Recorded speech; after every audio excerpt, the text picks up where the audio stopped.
Hello there. This is the Farming Today podcast from BBC Radio 4.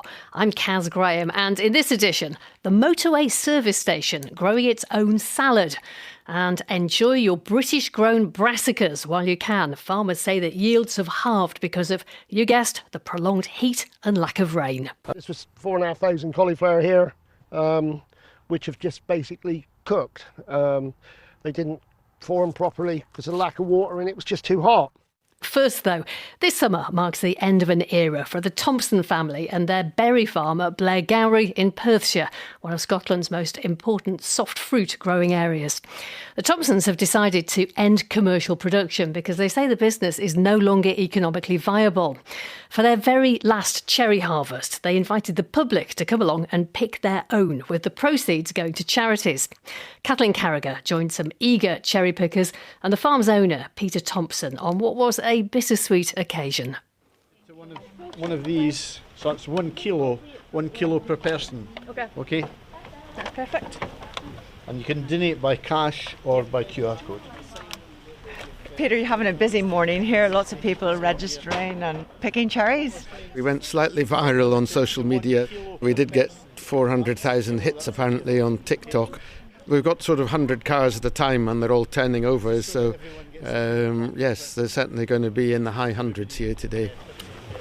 Here's a basket for you. Thank you. Basket for you.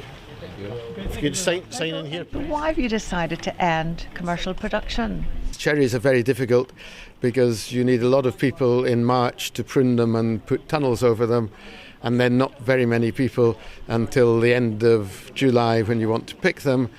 And because of the complexities of employing labour just now, minimum wage plus all the other costs of pensions and national insurance, it's much more expensive to employ the labour here. It's very difficult. You really need to have them on a bigger farm that's doing a lot of other crops as well, and you can fit them in. And we were up here on holiday, so we decided to come along, and we've got some kids with us and stuff like that. And it would be an absolute disgrace to see this stuff go to waste. So yeah, chip in where we can and give a little bit to the community back in the process.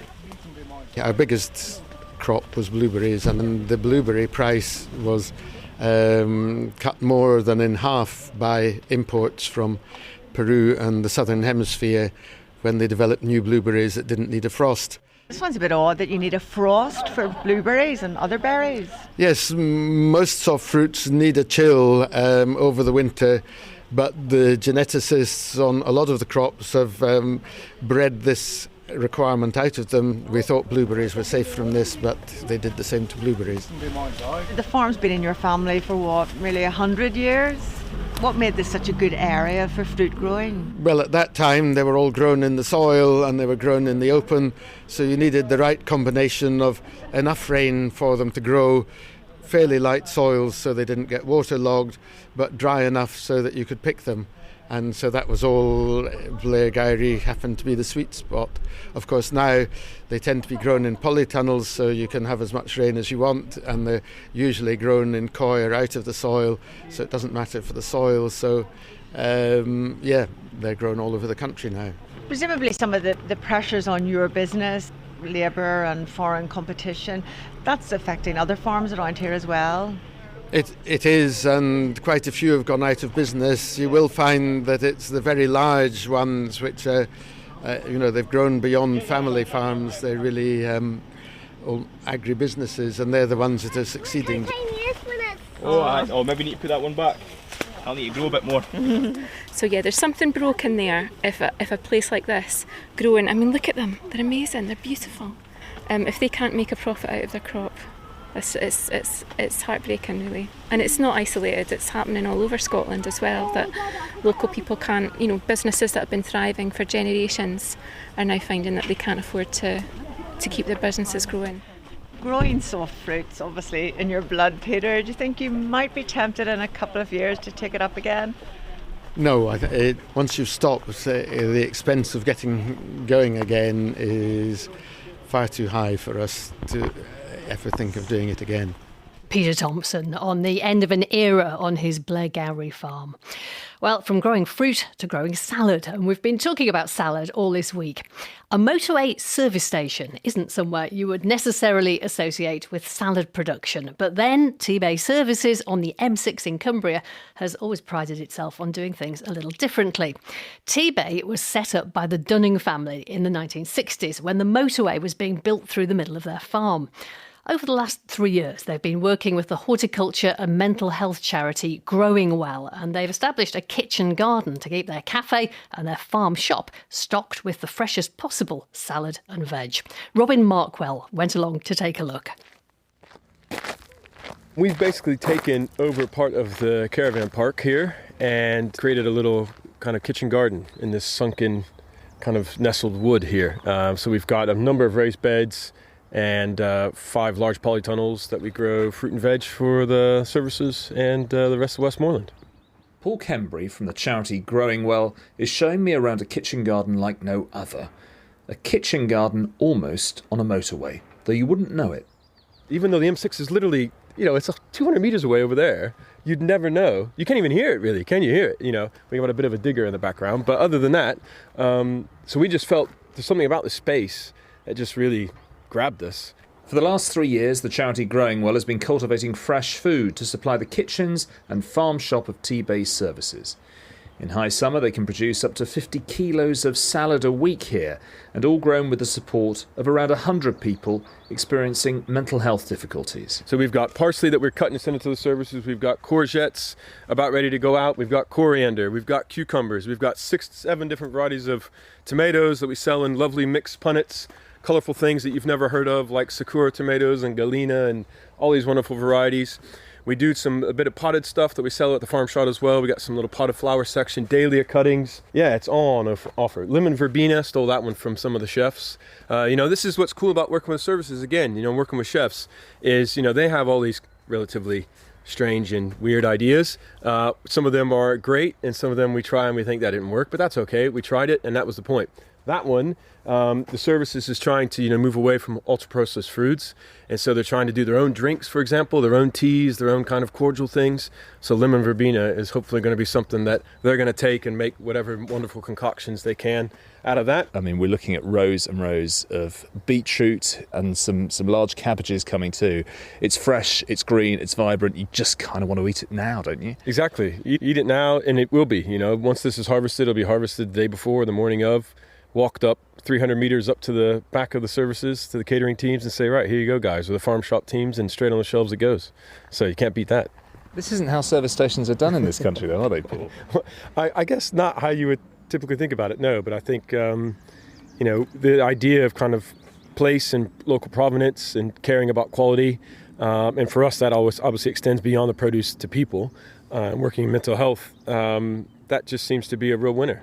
Tell me about that mental health side of the business then. Who are tending these crops? It's just you here at the moment I've seen today, but who do you normally have tending these crops? We do work quite a lot with kind of moderate to quite severe mental health cases, whether that's, things like, working with schizophrenia or OCD or personality disorders or mild depression, kind of severe anxiety. You think about your own mental health, people who spend time outdoors, spend time in the garden, no doubt you've got that experience, that positive experience, and so you can relate to that. And, it's the same thing. You come here, your senses are alive. You may have struggled in the last 24 hours, 48 hours. Something different. Something's going to hopefully excite you, kind of grab your attention, hopefully give you a bit of hope in your day. And we're here for you. That's Paul Kembry from Growing Well at Tebay Services in Cumbria.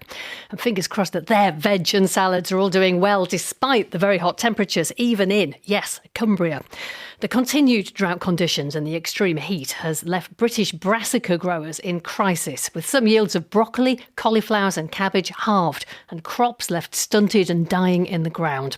That's according to the British Growers Association, which represents the horticulture and fresh produce industry. And they say that it's been one of the worst years for brassicas on record.